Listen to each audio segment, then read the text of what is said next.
بطور مسلمان عقائد کے لحاظ سے بالخصوص اور اپنی فطری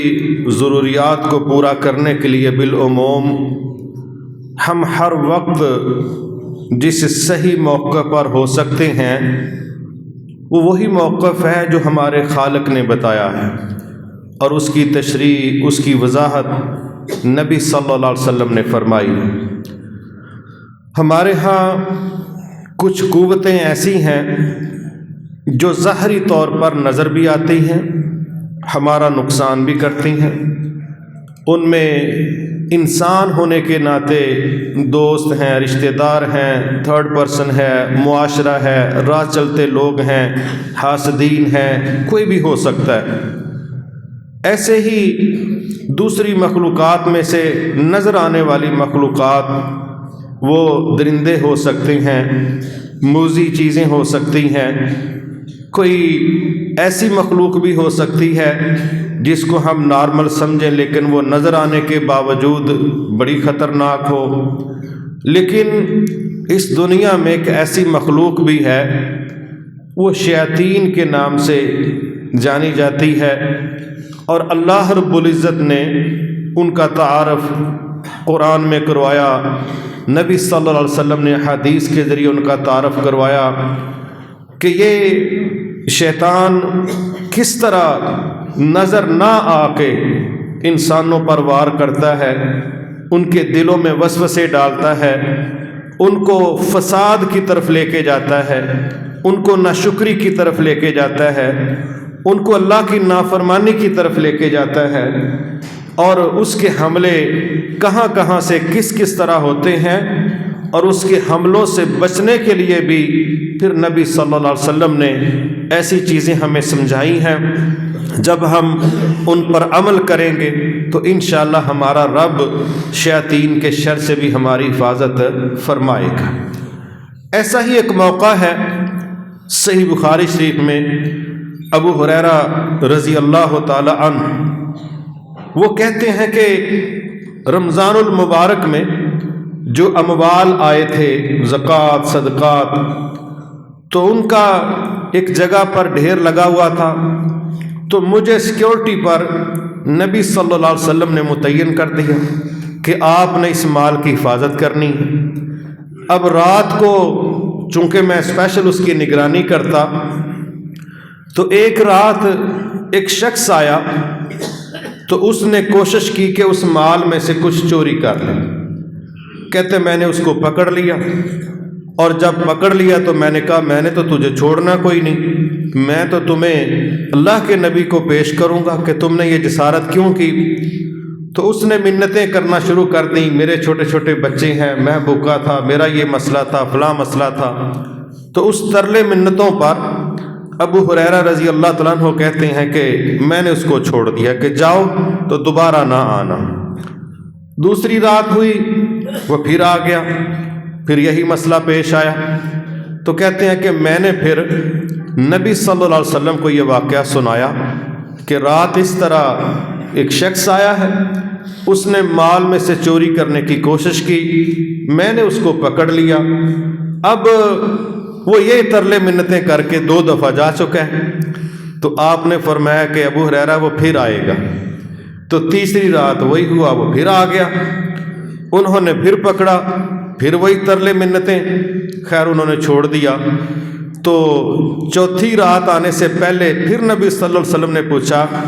کیا بنا تیرے چور کا؟ وہ کہنے لگے جی رات آیا تھا، اس طرح وعدہ کر کے گیا۔ آپ نے فرمایا وہ پھر آئے گا۔ بہرحال چوتھی رات جب وہ آیا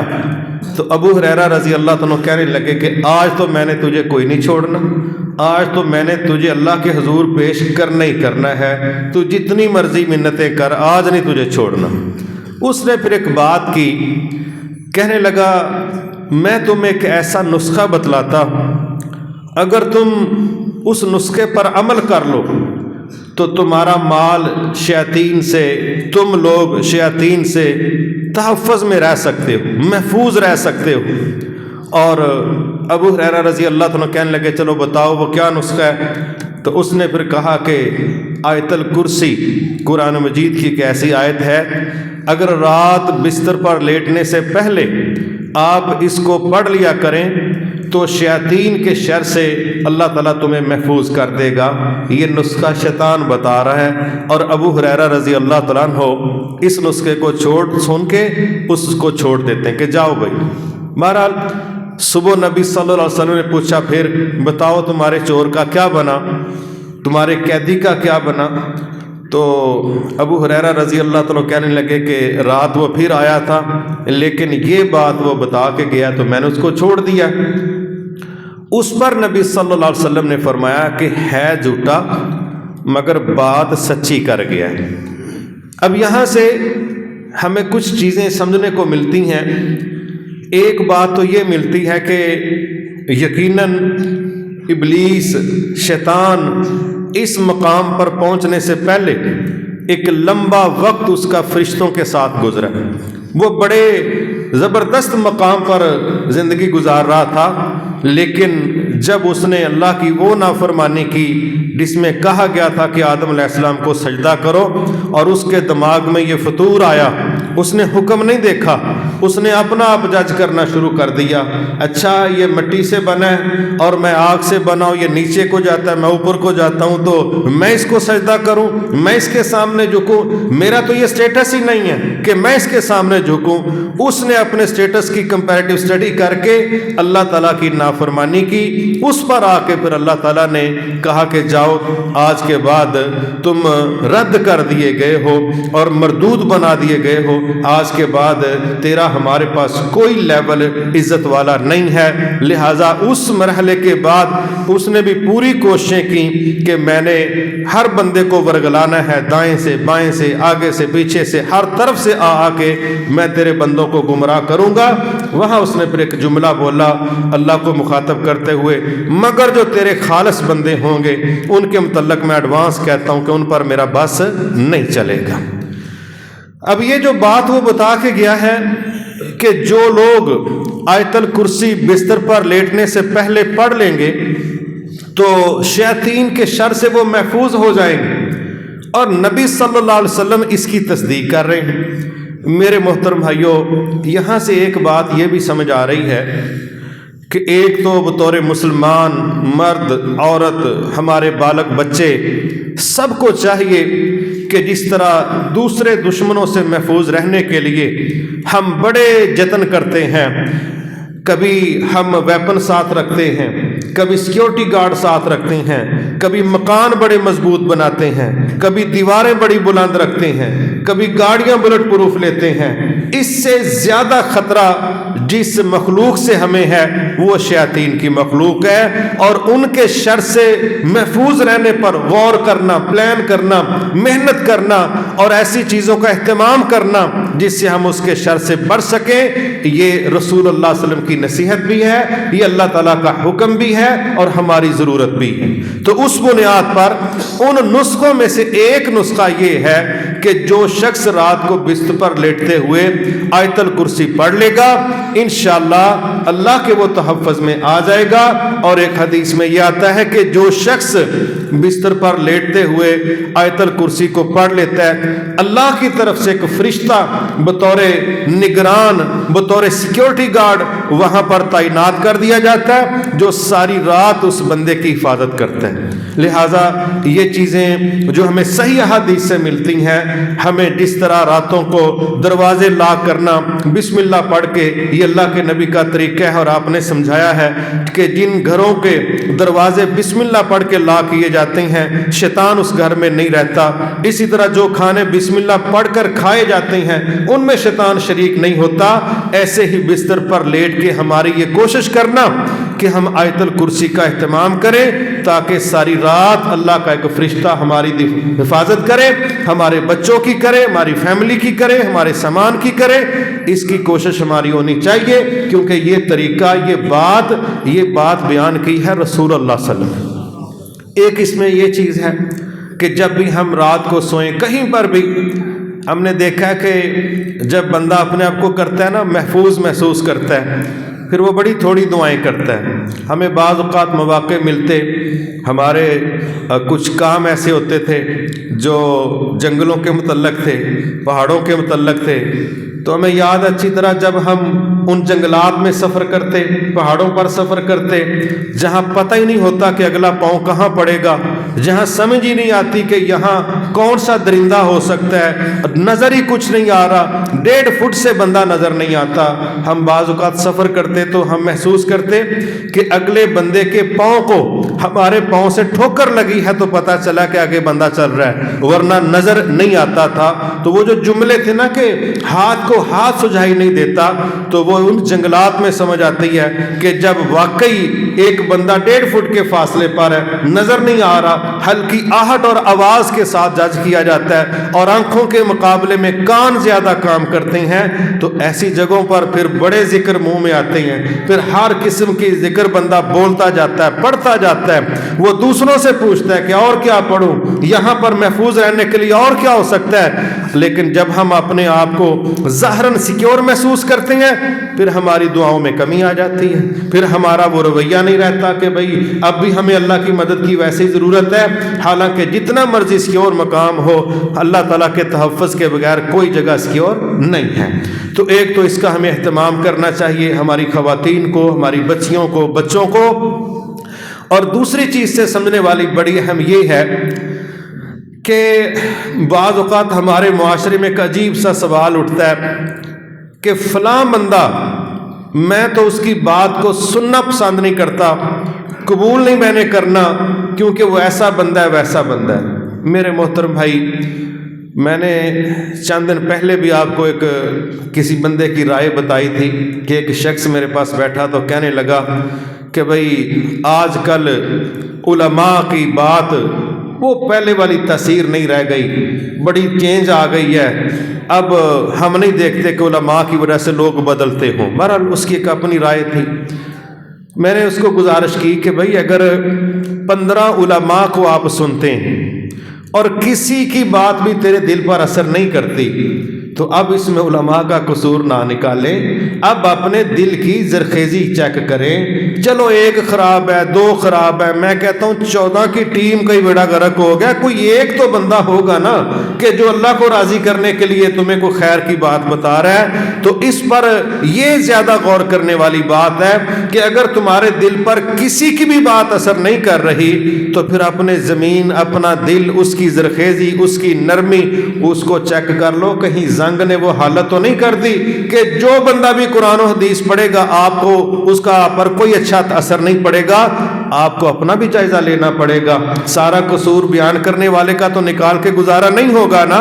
بیج بھی اچھا ہونا چاہیے، لیکن جہاں بیچا جائے وہ جگہ بھی زرخیز ہونی چاہیے، پھر جا کے اس کا ماحول بہتر ہونا چاہیے، اس کو ٹمپریچر درست ملنا، اس کو نمی درست ملنا، یہ اس کا ماحول بھی درست ہوگا، تب جا کے بیج اگتے ہیں۔ صرف ایک چیز بہتر کرنے سے تو سارے مسئلے حل نہیں ہو رہے، لیکن دوسری چیز یہ سمجھ آ رہی ہے کہ بندہ جیسا مرضی ہو میرے بھائی، اگر وہ بات کر رہا ہے اللہ تعالیٰ کی، اگر وہ بات کر رہا ہے رسول اللہ صلی اللہ علیہ وسلم کی، تو ہم نے یہ نہیں دیکھنا اس کا مسلک فلاں ہے، اس کی پارٹی فلاں ہے، اس کی برادری فلاں ہے، اس کی پرسنالٹی فلاں، یہ ہمارا مسئلہ نہیں ہے۔ ہمارا سنگل مسئلہ ہونا چاہیے کہ کہنے والا اگر اللہ کی بات سنا رہا ہے، رسول اللہ صلی اللہ علیہ وسلم کی بات سنا رہا ہے، تو یہ ہمارے لیے کافی ہے، کیونکہ قرآن اور حدیث اس کو کوئی بندہ بھی بیان کر سکتا ہے۔ اور نبی صلی اللہ علیہ وسلم کا اپنا طریقہ کار کیا رہا؟ حالانکہ آپ لوگوں کو سیٹ ویٹ کرنے کے لیے صرف قرآن و حدیث بیان کر سکتے تھے، مگر آپ کے دور میں ایک شاعر گزرا ہے، اس سے آپ سے پہلے بھی، اس کا کلام تھا، لبید اس کا نام ہے، تو اس کے شعری کلام میں سے اللہ کے نبی صلی اللہ علیہ وسلم ایک جملہ پکڑ کے تو بیان کر رہے ہیں، اور کیا کہہ رہے ہیں؟ حالانکہ وہ شاعر مسلمان نہیں ہے، لیکن اس کی بات اسلام کو سپورٹ کرنے والی، تائید کرنے والی تھی، کیونکہ وہ شعر پرانے تھے، لیکن جو بات اس نے کہی، آپ نے فرمایا اس کے سارے شعری کلام میں سے جو بہترین بات ہے وہ یہ ہے، اور وہ کیا جملہ تھا کہ اس دنیا میں صرف اللہ کی ذات باقی رہنے والی ہے، باقی کوئی چیز باقی رہنے والی نہیں ہے۔ اب وہ جملہ غیر مسلم کا ہے، مگر حوالہ رسول اللہ صلی اللہ علیہ وسلم دے رہے ہیں، اس لیے کہ وہ جملہ اس چیز کو سپورٹ کر رہا ہے جو رسول اللہ صلی اللہ علیہ وسلم پیش کر رہے ہیں کہ بھئی، اور قرآن پیش کر رہا ہے کہ اللہ کے چہرے کے علاوہ کچھ باقی بچنے والا نہیں ہے۔ تو اس سے یہ سمجھ آتی ہے کہ اگر کوئی بات قرآن و حدیث سے متصادم نہیں ہے تو ایسی بات جو اس کو سپورٹ کرنے والی ہے وہ ہم کہیں سے بھی لے کے بطور ریفرنس اس کا فائدہ اٹھا سکتے ہیں۔ یہ طریقہ بھی رسول اللہ صلی اللہ علیہ وسلم کا رہا ہے، اور ہماری یہ کوشش ہونی چاہیے کہ ہم یہ دیکھیں کہ جو بات ہو رہی ہے کیا یہ اللہ کی بات ہے، کیا یہ رسول اللہ صلی اللہ علیہ وسلم کی بات ہے۔ پھر وہ جو بھی کرے انشاءاللہ ہم نے اپنے نبی کی نسبت دیکھنی ہے، ہم نے صرف زبان نہیں دیکھنی، کیونکہ جو ایک فرض کریں کوئی ہمارے معاشرے کے اندر ایک بندہ بہت نیک نہیں ہے، وہ قرآن کی آیت پڑھ کے کہہ رہا ہے کہ لوگوں انصاف کرو، تو ہم قرآن کی آیت بھی سن رہے ہیں اور ہم اس لیے اس کا انکار کر دیں کہ یہ بندہ خود انصاف نہیں کرتا، یہ بندہ صحیح نہیں ہے تو ہم نے انصاف نہیں کرنا، یہ نہیں بنتا۔ نصیحت کوئی بھی کر دے، ہم نے پھر وہی بات دیکھنا یہ ہے کیا اللہ کی بات ہو رہی ہے، کیا رسول اللہ صلی اللہ علیہ وسلم کی بات ہو رہی ہے، یہ ہمارا میرٹ ہوگا تو انشاءاللہ ہمارے لیے ایک کھلا پن ہمارا پیدا ہوگا، پھر ہم ہر کسی کی بات کو سن لیں گے، لیکن اس کو جب دیکھیں گے کہ قرآن و سنت کی طرف سے تصدیق ہو گئی ہے تو پھر ہم انشاءاللہ اس کو قبول بھی کر لیں گے۔ یہ رویہ ہمارا زیادہ بہتر رہے گا۔ دوسری چیز اس میں نبی صلی اللہ علیہ وسلم سے ملتی ہے کہ آپ نے ایک صحابی ہیں، ان کو ایک سوال کیا۔ آپ کا طریقہ تدریس یہ بھی تھا، ایک ہے آپ سناتے تھے، ایک ہے آپ لوگوں سے سوال کرتے تھے کہ فلاں بات کیسی ہے۔ تو آپ نے ایک صحابی کو سوال کیا کہ قرآن مجید کی سب سے عظیم آیت کون سی، سب سے عظیم آیت۔ اب اس بندے نے تھوڑا سوچا اور اس نے کہا کہ میرے خیال میں قرآن مجید کی سب سے عظیم آیت آیت الکرسی ہے۔ اب جب اس نے یہ جملہ بولا تو نبی صلی اللہ علیہ وسلم نے اس بندے کے سینے پر ہاتھ مارا اور ایک دعائیہ جملہ کہا تجھے تیرا علم اللہ مبارک کرے۔ اس کا کیا مطلب تھا؟ ایک آپ نے اپریشیٹ کیا کہ اس کا جواب آیا ہے جو صحیح ہے، اور دوسرا تصدیق کر دی کہ بالکل قرآن مجید کی جو سب سے عظیم آیت ہے وہ آیت الکرسی ہے۔ اب یہ نہ کہ فطری سی بات ہے کہ ہزاروں آیات میں سے اگر کسی ایک آیت پر جملہ بولا جا رہا ہے کہ یہ سب سے عظیم ہے، کیا خیال ہے اس کی گہرائی میں نہیں جانا چاہیے؟ اس کو سوچنا نہیں چاہیے کہ ہزاروں آیات میں سے ایک آیت فلاں ہے کہ جو سب سے زیادہ عظیم ہے، عظمت والی ہے؟ کیا وجہ ہے اس کی عظمت کی؟ کیا سبب ہے کہ ہزاروں آیات میں جو مقام اس آیت کا ہے وہ کسی دوسرے کا نہیں ہے؟ یہ وہ فطری سوال ہے جو مسلمان ہونے کے ناطے اپنے آپ سے کر کے ہمیں آیت الکرسی کی گہرائی میں جانا پڑے گا اور جانا چاہیے۔ اسی طرح ایک اور جگہ نبی صلی اللہ علیہ وسلم نے اس بات کو بھی بیان کیا کہ جو بندہ ہر نماز کے بعد آیت الکرسی پڑھتا ہے اس کے دو فوائد آپ نے بیان کیے۔ ایک آپ نے فرمایا کہ اس نماز کے بعد اگلی نماز تک اللہ اس کی حفاظت فرمائے گا، ایک اس کا یہ فائدہ ہے۔ دوسرا یہ ہے کہ جو بندہ اس آیت الکرسی کو پڑھتا ہے ہر نماز کے بعد تو یہ بندہ جنت میں جائے گا، اس کے جنت میں جانے میں جو چیز رکاوٹ ہے وہ صرف اس کی موت ہے۔ جو ہی اس نے فوت ہونا ہے انشاءاللہ اس نے اللہ کی جنتوں کا مالک بن جانا ہے۔ یاد رہے قبر بھی حدیث کے مطابق یا تو جہنم کے گڑھوں میں سے ایک گڑھ یا جنت کے باغوں میں سے ایک باغ ہے، وہیں پر سٹارٹ ہو جاتا ہے۔ جنتی ماحول بھی قبر میں میسر ہے اور جہنم کا ماحول بھی قبر میں میسر ہے۔ اس لیے جب کوئی بندہ اس آیت کو پڑھتا ہے ہر نماز کے بعد، اس کا عقیدہ بھی اس کے مطابق ہے، تو انشاءاللہ وہ بندہ اللہ کی جنتوں کا مالک بن جائے گا۔ اس بنیاد پر میں سمجھتا ہوں کہ ہماری یہ بہت بڑی ضرورت ہے کہ ہم اس نقطے کو سمجھیں کہ ایک نماز کے بعد دوسری نماز تک سیکیورٹی، ساری رات فرشتے کا بطور گارڈ پاس کھڑے ہو کے پہرا دینا، اور پھر بہت خیر کی بات یہ کہ بندے کا صرف موت کی بنیاد پر رکاوٹ محسوس کرنا، ادروائز اللہ کی جنتوں میں داخل ہو جانا، یہ اتنے بڑے بڑے انعامات ہیں جن کو محسوس اور سمجھنے کے لیے بہت زیادہ ضروری ہے کہ ہم اس کی گہرائی میں جائیں۔ وہ کیا ہے؟ میں نے ایک دن ایک چیز آپ کے سامنے رکھی تھی کہ نبی صلی اللہ علیہ وسلم نے فرمایا جو بندہ صبح سمجھ کے سید الاستغفار پڑھے، سمجھ کے کہ یہ کیا ہے، اور شام سے پہلے وہ فوت ہو جائے تو وہ اللہ کی جنتوں میں داخل ہوگا۔ اور جو شام کو اس کو سمجھ کے پڑھ لے، عقیدے کی روشنی میں قبول کر کے پڑھ لے، اگر صبح تک فوت ہو گیا تب بھی وہ انشاءاللہ اللہ کی جنتوں میں جائے گا۔ تو یہ جو آیت الکرسی ہے نا، یہ رٹے والی چیزیں نہیں ہیں، یہ نظریہ ہے، دراصل یہ عقیدہ ہے، یہ ایک ایسی سوچ ہے جس کے بغیر ہماری آخرت میں بچت نہیں ہے۔ اور بار بار جب ہم اس آیت الکرسی کو پڑھ رہے ہیں،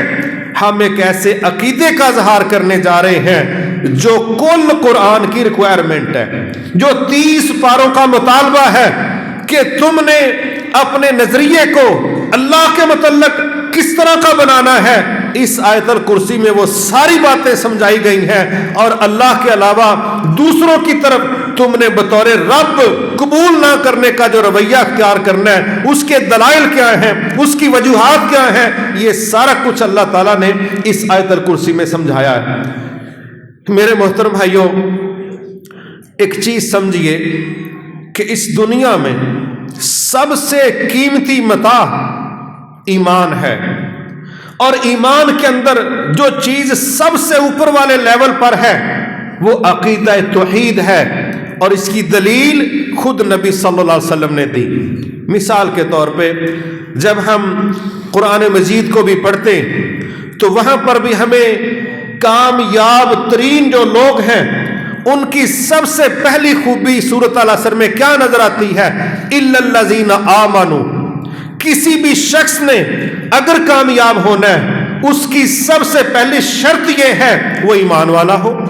پھر نبی صلی اللہ علیہ وسلم سے پوچھا گیا سب سے بڑی نیکی کون سی، سب سے بڑی نیکی کون سی؟ آپ نے فرمایا سب سے بڑی نیکی اس بات کا اقرار ہے کہ بندہ یہ گواہی دے اشہد اللہ الہ الا اللہ۔ سب سے بڑی نیکی یہ ہے کہ بندہ توحید کی گواہی دے۔ پوچھا گیا سب سے بڑا جرم کیا ہے، سب سے بڑا گناہ کیا ہے؟ آپ نے فرمایا سب سے بڑا جرم یہ ہے کہ تو اللہ کے ساتھ کسی کو شریک کرے۔ یہ دونوں چیزیں آمنے سامنے رکھ کے دیکھ لیں کہ دنیا میں سب سے بڑی نیکی ایمان کے بعد عقیدہ توحید ہے جو ایمان کا حصہ ہے، اور سب سے بڑا جرم وہ شرک ہے۔ جب اس چیز کو ہم دیکھتے ہیں پھر آیت الکرسی کو اس کے ساتھ جوڑیں تو ہمیں یہ بات سمجھنا مشکل نہیں نظر آتی کہ اس آیت کے اندر اللہ تعالیٰ نے ایک کمپیریٹیو سٹڈی دے دی ہے کہ لوگوں اگر میں نے یہ دعویٰ کیا ہے کہ میں تمہارا رب ہوں تو اس کے دلائل سنو، اور جن کو تم رب بنا کے بیٹھے ہو اللہ کے سوا ان کو میرے ساتھ کمپیئر کرو، ان کے موازنے کرو، اور دیکھو جن صفات کا، خوبیوں کا، طاقتوں کا، قوتوں کا میں مالک ہوں، جن کو میرے علاوہ تم پوجتے ہو، کیا وہ ان حیثیتوں کے مالک ہیں؟ جب یہ موازنہ کریں گے، اور یہ موازنہ اللہ نے قرآن مجید میں درجنوں جگہوں پر کروایا، درجنوں جگہوں پر، انہی میں سے ایک یہ جملہ بولا گیا۔ اللہ تعالیٰ کہہ رہے ہیں اللہ وہ ہے لا الہ الا ہوا، جس کے علاوہ کوئی عبادت کے لائق نہیں ہے۔ یہ دعویٰ ہے اللہ کا۔ کیوں دعویٰ ہے بھائی؟ آگے پھر اللہ تعالیٰ اس کے دلائل دے رہے ہیں کہ اللہ نے یہ جو دعویٰ کیا ہے کہ اللہ ہی وہ ذات ہے جس کے علاوہ اس کائنات میں عبادت کے لائق، رب ہونے کے لائق کوئی نہیں ہے۔ اس کی دلیل کیا ہے؟ اللہ لا الہ الا ہوا الحی القیوم۔ یہ دو باتیں شروع میں کر دی کہ اللہ تعالیٰ کہہ رہا ہے میرا یہ دعویٰ کہ میرے علاوہ عبادت کے لائق کوئی نہیں، اس کی سب سے پہلی دلیل یہ ہے کہ میں زندہ ہوں، میں زندہ ہوں اور مجھے کبھی موت آنے کا تصور نہیں ہے۔ میرے بھائی،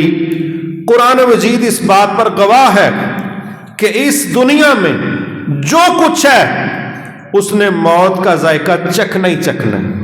اس نے موت کے گیٹ سے گزرنا ہی گزرنا ہے۔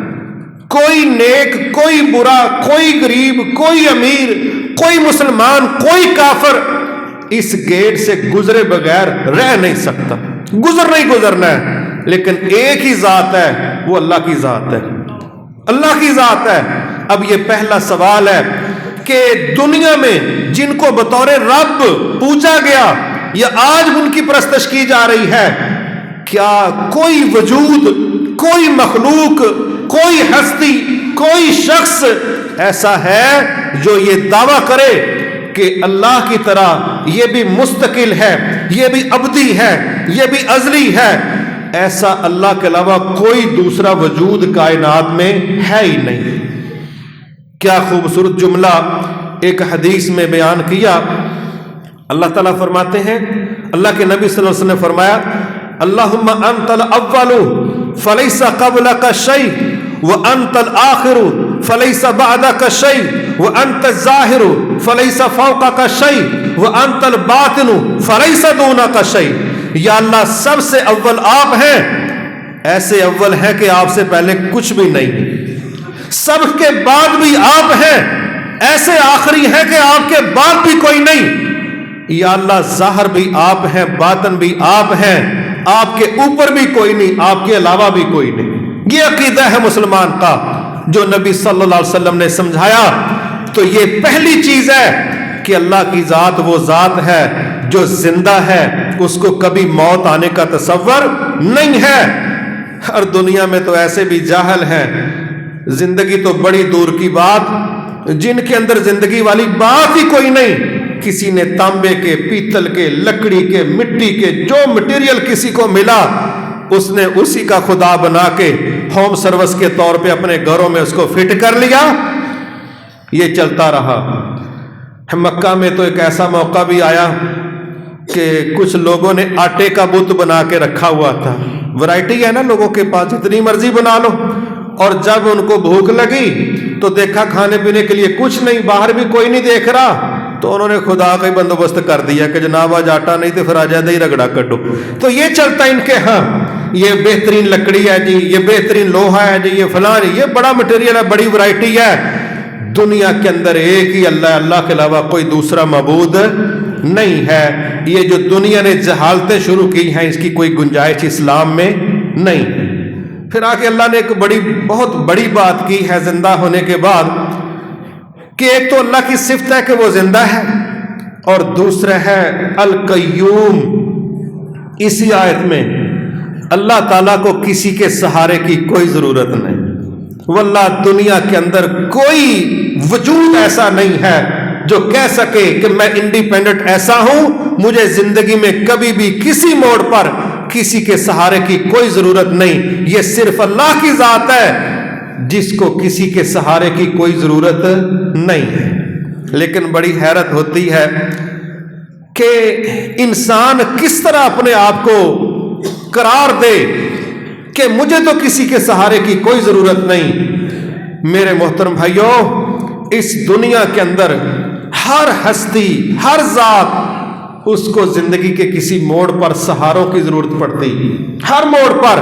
مگر نہیں کسی کو سہارے کی ضرورت پڑتی، وہ صرف اللہ کی ذات ہے، صرف اللہ کی ذات ہے۔ اللہ اکبر! کیا اللہ کے علاوہ جن کی پرستش کی جا رہی ہے، کیا واقعی ان کو کبھی سہاروں کی ضرورت نہیں پڑی؟ کیا دنیا نہیں جانتی کہ سہارے کے بغیر وہ قدم نہیں اٹھا سکتے، سہاروں کے بغیر وہ پہلو نہیں بدل سکتے؟ میں کہتا ہوں ایسے ایسے وقت آتے ہیں کہ پوجا کرنے والے چمچ میں پانی ڈال کے ان کے منہ میں ڈال رہے ہوتے ہیں، اور جن کو خداؤں کے درجے پر معاشرے نے فائز کیا ہے وہ چمچ کا پورا پانی نگلنے کی طاقت نہیں رکھتے، مگر جہالت اپنی پیک پر ہے کہ وہ زندہ بھی ہوں تو خدا کے برابر کھڑا کر دیتی ہیں، اور فوت ہو جائیں پھر تو پتہ نہیں ان کی کہاں سے اختیارات کی ورائٹی کا کوئی پورا پیکج ہی کہیں سے نکل آتا ہے۔ اللہ تعالیٰ ہدایت عطا فرمائے۔ اللہ کے علاوہ کوئی ہستی ایسی نہیں ہے جو کہہ سکے، یہ دعویٰ کرے کہ ہمیں کسی سہارے کی ضرورت نہیں۔ یہ صرف اللہ کی ذات ہے جس کا چیلنج ہے، دعویٰ ہے کہ میں قیوم ہوں اور مجھے قائم رہنے کے لیے کسی کے سہارے کی کوئی ضرورت نہیں ہے۔ پھر وہ صرف قائم رہنے والا نہیں ہے، یہ بھی اس کا کمال ہے، وہ اس ساری کائنات کو قائم رکھنے والا بھی ہے۔ وہ صرف اپنے آپ کو نہیں سنبھالنے والا، وہ اس ساری کائنات کو سنبھالنے والا ہے۔ ایک لمحے کے لیے اس کائنات کے سسٹم سے وہ اپنی نظریں دائیں بائیں نہیں کرتا، اتنی نگرانی ہے اس کی کہ اس کائنات میں جو کچھ چل رہا ہے، ہم نے تو اپنا ملک پورا نہیں دیکھا، باقی ممالک کیا دیکھنے، سمندروں میں کیا ہے، فضاؤں میں کیا ہے، اور ستاروں میں کیا ہے، گلیکسی میں کیا ہے، اور نظام شمسی کہاں کہاں پر ہے، کون کون سی مخلوق کہاں کہاں رہ رہی ہے، دوسرے آسمان میں، تیسرے آسمان میں کہاں کیا کچھ ہے، ہم اس کا تصور بھی نہیں کر سکتے۔ یہ سارا کچھ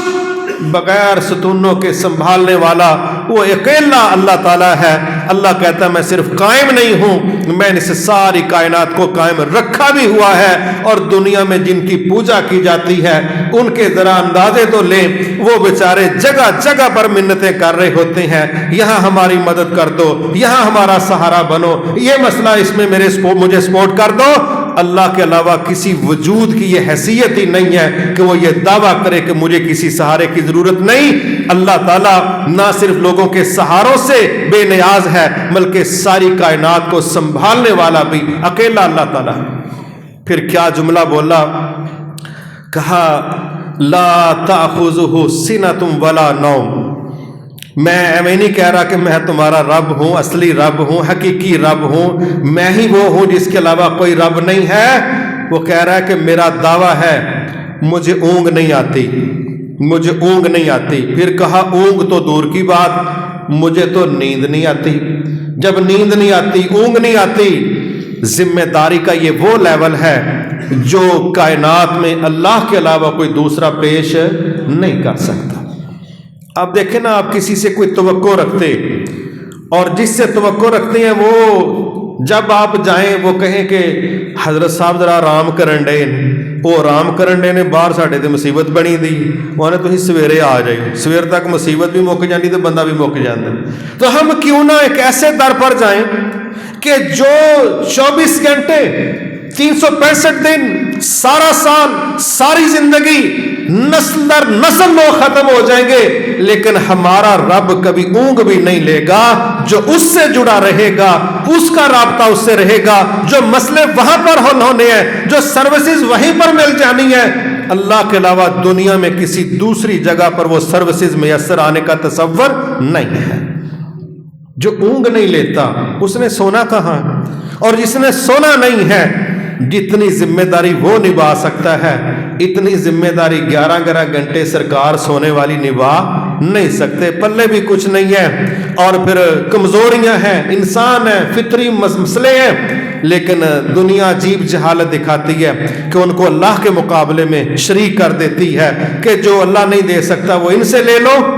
سبحان اللہ، انہاں نوں گھر والے بھاویں دوجی واری سالن نہ دیندے ہون تے تسی انہاں کول بڑا کچھ لے لو۔ یہ دنیا کی جہالتیں ہیں۔ اللہ کے علاوہ کسی کی یہ حیثیت نہیں ہے کہ وہ یہ دعویٰ کرے کہ مجھے نیند نہیں آتی، مجھے اونگ نہیں آتی۔ یہ اللہ کی ذات ہے کہ جو پوری کائنات کو سنبھالنے میں اتنی ذمہ داری کا مظاہرہ کرتی ہے کہ اتنی ذمہ داری کا مظاہرہ ہم اپنے گھروں میں نہیں کر سکتے۔ ہمیں اپنے گھروں میں نہیں پتا ہوتا، ساتھ والے کمرے میں نہیں پتا ہوتا بچے کیا دیکھ رہے ہیں، کیا کر رہے ہیں۔ جتنا مرضی کوئی نیک ہو، یہ باتیں ہی ہیں کہ جی فلاں کو سمجھ آ گئی، کوئی جرنل کوئی تکا لگ جائے تو لگ جائے، ادروائز جو معلومات اللہ کی اور جو نگرانی اللہ کی ہے وہ کسی دوسرے کی نہیں ہے۔ لہٰذا کتنا ہی اچھا ہو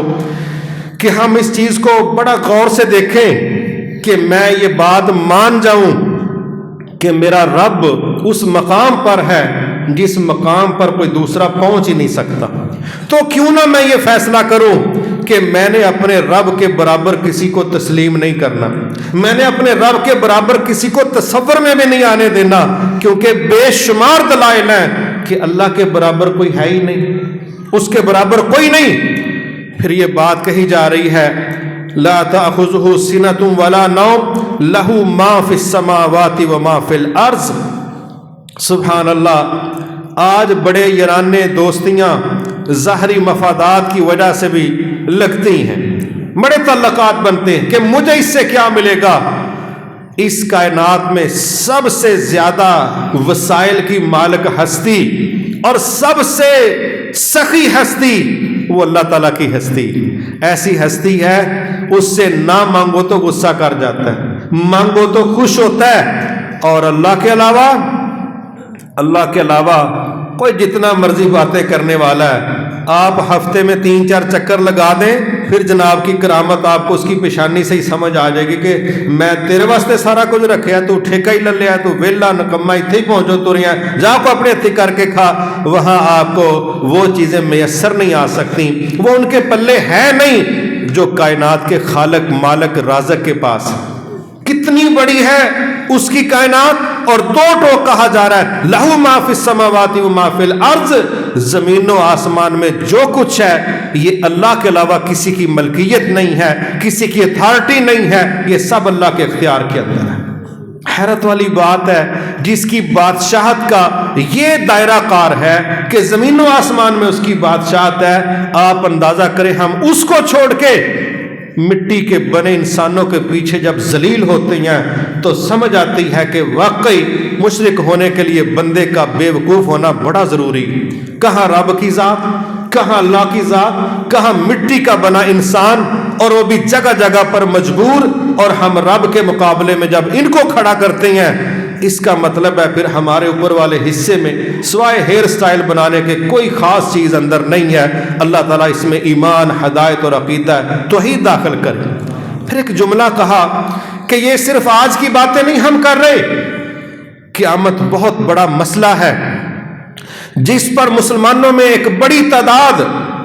بعض کفار میں جس طرح ایک گندے عقیدے چلتے ہیں کہ ہمارے لیے تو رکاوٹ ہی کوئی نہیں، ہمارے تو راستے کلیئر ہیں، ہم تو جنتوں میں اڑتے پہنچ جائیں گے۔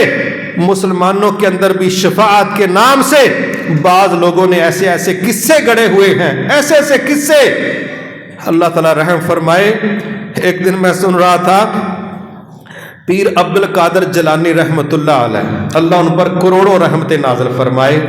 عقیدہ کیا کمال کا تھا، اسلام پر کیا کمال کے چلنے والے تھے۔ ہم خود ان کو اللہ کا ولی پیر مانتے ہیں، اللہ تعالیٰ ان سے راضی ہو، وہ اللہ کی باتوں پر عمل کرنے والے بندے۔ میں ضرور دعوت دوں گا، آپ ان کی کتاب غنیت الطالبین موقع ملے تو ضرور پڑھیں۔ آج ان کے نام پر بر صغیر میں جتنی کہ دکانداری ہوتی ہے نا واللہ، بندہ حیران ہو جاتا ہے کہ یار تمہارا اپنا برانڈ تو ہے ہی نہیں۔ اس کی نماز چیک کرو اللہ کے بندے کی، تمہیں پتہ چل جائے گا وہ تمہارا برانڈ نہیں ہے، تم اس کے برانڈ نہیں ہو، تم اس کی ٹیم کا حصہ نہیں ہو، لیکن اس کے نام پر لوگوں نے پورے شاپنگ مال کھولے ہوئے ہیں۔ اور ایک ہستی کیا فرما رہی ہے بیٹھی، کہتا ہے کہ پیر عبد القادر جیلانی رحمت اللہ علیہ، ان سے قبر میں حساب ہونا تھا، فرشتے آ گئے تو پیر صاحب نے دونوں فرشتوں کو گھٹوں سے پکڑ کے بٹھا لیا، اور کیا کہا جا رہا ہے کہ دیکھو صاحب لینا آ گئی۔ اچھا، بیان کرنے والا ایسا کر رہا ہے جیسے یہ صحافی ہونے کے ناطے پاس ہی کہیں تشریف فرما تھا، اور سارا منظر جناب نے اپنی آنکھوں سے دیکھا۔ پھر فرشتیاں نے کیا، چلو ہن اگلا منظر کی، یہ بڑا اس طرح ویژول قسم کی سٹوری بیان کر رہے ہیں۔ وہ کہہ رہے ہیں میں نے نہیں چھوڑنا، کس سے حساب لینے آ گئے ہو؟ فرشتے پریشان ہیں، بھائی ان کی کریے، اور باتیں بھی ایسے کر رہے ہیں جیسے نا ہم کوئی باہر بیٹھی کو دنیا کی بات ہو رہی ہے، اور منظر قبر کا بیان ہو رہا ہے۔ سبحان اللہ۔ اور راوی لب جو نا جڑا کور جو انہوں نے کڈیا، پھر بڑی گل دی سمجھ آ رہی۔ لیکن وہ میں بات پہلے کہہ چکا ہوں کہ جب شرک ہو تو عقل کا وہاں اس علاقے میں کوئی کام نہیں ہوتا۔ انہوں نے بہرحال گھٹوں سے پکڑ کے دونوں فرشتے بٹھا لیے،